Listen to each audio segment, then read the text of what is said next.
ഓം നമോ നാരായണായ. ശ്രീമദ് നാരായണീയം ദശകം 7 ശ്ലോകം 9.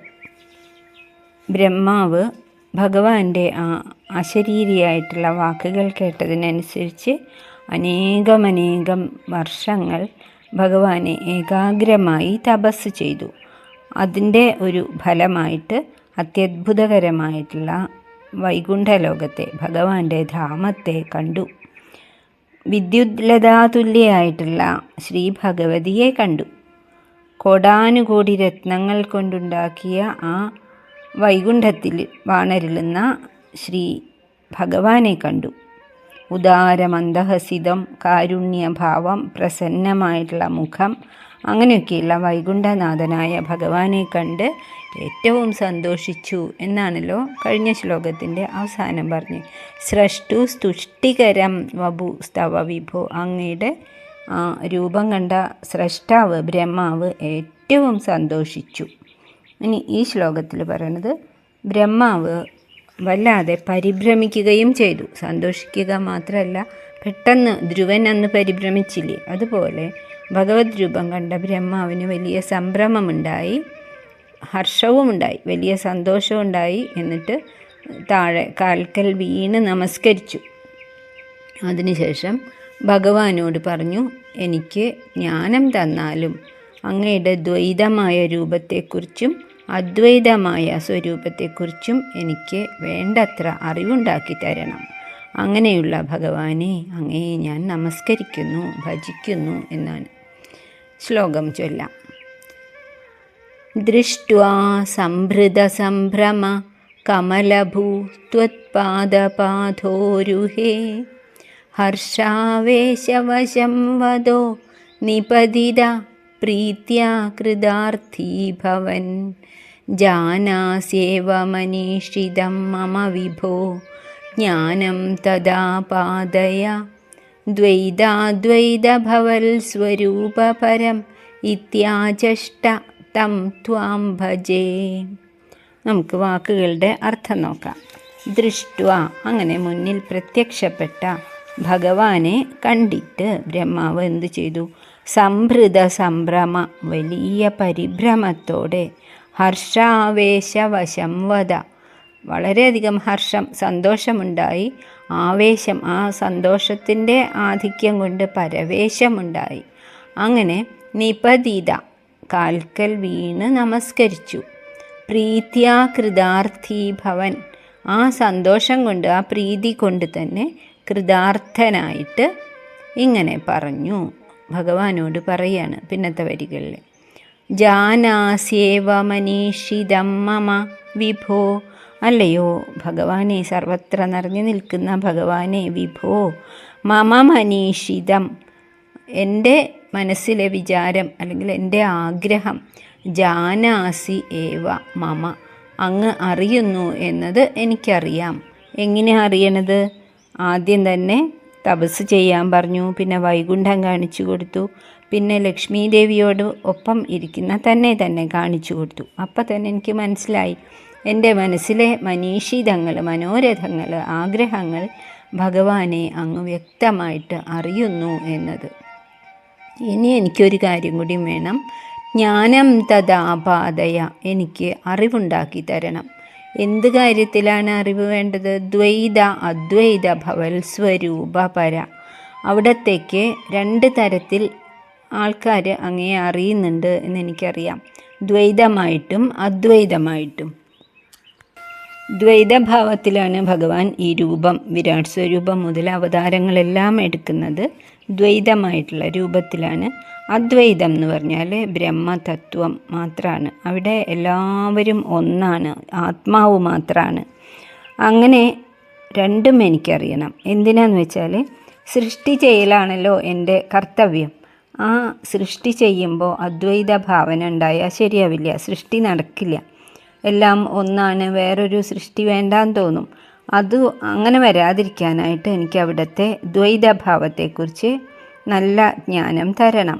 മാത്രമല്ല അദ്വൈതഭാവവും വേണം, അല്ലെങ്കിൽ ഞാനിങ്ങനെ സൃഷ്ടിക്കുന്നതിനോടൊക്കെ എനിക്ക് ബന്ധമുണ്ടാവും. നമ്മൾ മനുഷ്യന്മാരുടെ പോലെ തന്നെ സൃഷ്ടിച്ച കുട്ടികളോടൊക്കെ എന്തൊരു ബന്ധമാണ്. അവരെത്ര പ്രായമായാലും ആ കടും പിടുത്തം നമ്മൾ വിടില്ലല്ലോ. അവർക്ക് ഒരു സ്വാതന്ത്ര്യം കൊടുക്കാനും അവരുടെ കാര്യത്തിൽ ഏർപ്പെടാതിരിക്കാനും നമ്മൾ മടിക്കുകയാണ്. അത് ഈ ബന്ധനം ഉള്ളത് കൊണ്ടാണ്. അപ്പോൾ ഇത്രയധികം സൃഷ്ടികൾ ചെയ്യുന്ന ബ്രഹ്മാവിൻ്റെ അവസ്ഥ എന്താവും അങ്ങനെ ബന്ധനം ഉണ്ടാവുകയാണെങ്കിൽ?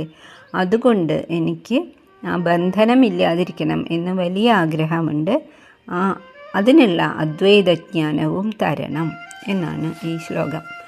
ഇതി ആജഷ്ട, ഇപ്രകാരം ആ ബ്രഹ്മാവ് ഭഗവാന്റെ കാൽക്കൽ നമസ്കരിച്ചിട്ട് പറഞ്ഞു, തം ത്വാം ഭജെ, അങ്ങനെയുള്ള ഭഗവാനെ ഗുരുവായൂരപ്പ ഞാൻ അങ്ങയെ ഭജിക്കുന്നു.